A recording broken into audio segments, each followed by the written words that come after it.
நாளுக்கொரு நல்ல பங்கு. யாத்ராகமத்திலிருந்து தினத்தியானங்கள். ஜூலை 11. யாத்ராகமம் 30ஆம் அதிகாரம் 34 முதல் 38 வரை உள்ள வசனங்கள் மற்றும் 37வது அதிகாரம் 29வது வசனம். கிறிஸ்துவின் நறுமணமிக்க ஊழியம். கர்த்தர் மோசேயை நோக்கி, சுத்த வெள்ளைப்போளமும் குங்கிலியமும் அல்பான் பிசினுமாகிய கந்த வர்க்கங்களையும் சுத்தமான சாம்பிராணியையும் நீ சமநிறையாக எடுத்து தைலக்காரன் செய்கிறது போல அதற்கு பரிமளமேற்றி துப்புரவான பரிசுத்த தூபவர்க்கமாக்கி சாட்சி சந்நிதியில் வைப்பாயாக. வசனம் 34 முதல் 36 வரை. பொன் தூப பீடத்தில் தூபம் காட்டுகிறதற்கான தூப வர்க்கம் தயாரிக்கும் முறையையும் அதன் பயன்பாட்டையும் இப்பகுதி விவரிக்கிறது. வெள்ளைப்போளம், குங்கிலியம், அல்பான் பிசின், சாம்பிராணி ஆகிய 4 வாசனை பொருட்களால் இது செய்யப்பட வேண்டும்.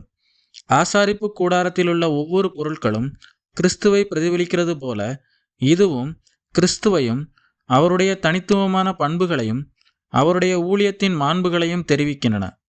இதில் சேர்க்கப்பட்ட வாசனை பொருட்கள் விலை மிகுந்தவை, மேலும் இவை ஒவ்வொன்றும் தனித்துவமான வாசனையை கொண்டவை. இப்பொருட்கள் தேவனுடைய படைப்பின் ஆதாரங்களிலிருந்து கிடைப்பவை ஆகும். இப்பொருட்களின் கூட்டு கலவையே இந்த நறுமணமிக்க தூப வர்க்கமாகும்.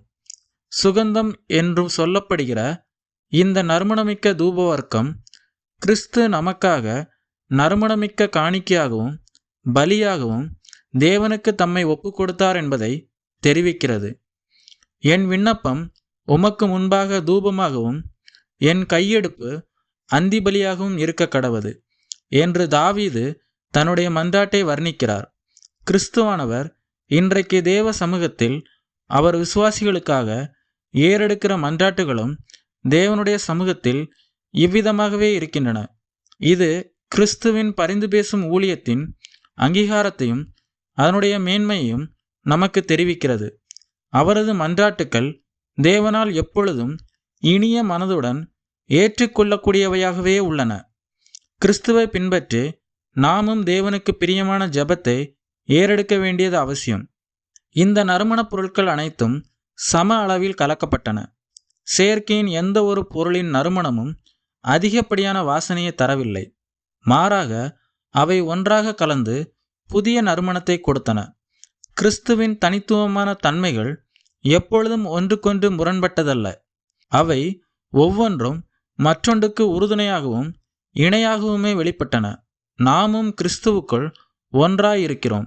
விசுவாசிகள் ஒவ்வொருவரும் தனிப்பட்ட சிறப்பான குணங்களையும் வரங்களையும் பெற்றவர்களாய் இருப்பினும் நாம் அனைவரும் இணைந்து கிறிஸ்துவை பிரதிபலிக்கிறவர்களாகவும் வேறுபாடுகள் களைந்து ஒரு மனம் உள்ளவர்களாகவும் விளங்க வேண்டும்.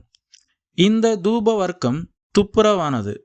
கிறிஸ்துவின் ஊழியம் கலப்படமற்றது, மாம்ச சிந்தைகளுக்கு அப்பாற்பட்டது, பாகுபாடு இல்லாதது. அவ்வாறே நம்முடைய ஊழியங்களிலும் பாகுபாடும் மாம்ச சிந்தையும் இருக்கக்கூடாது. பாகுபாடும் மனித சிந்தையும் தேவனுக்கு மகிமையை கொண்டு வராமல் சுய பெருமைக்கே வழிவகுக்கும். இது மகா பரிசுத்தமானது.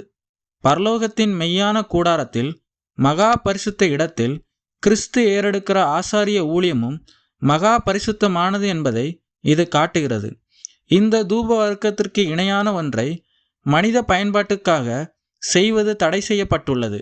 இது கிறிஸ்துவின் ஊழியம் கனமான ஒன்று என்பதையும் அவருக்கு செலுத்த வேண்டிய கனத்தையும் மதிப்பையும் மனிதர்களாகிய நாம் எடுத்துக்கொள்ளக்கூடாது என்பதையும் இது நமக்கு அறிவுறுத்துகிறது. எனவே நமது ஊழியங்களில் அவரையே நாம் கனப்படுத்த பழகிக்கொள்வோம். ஆமென்.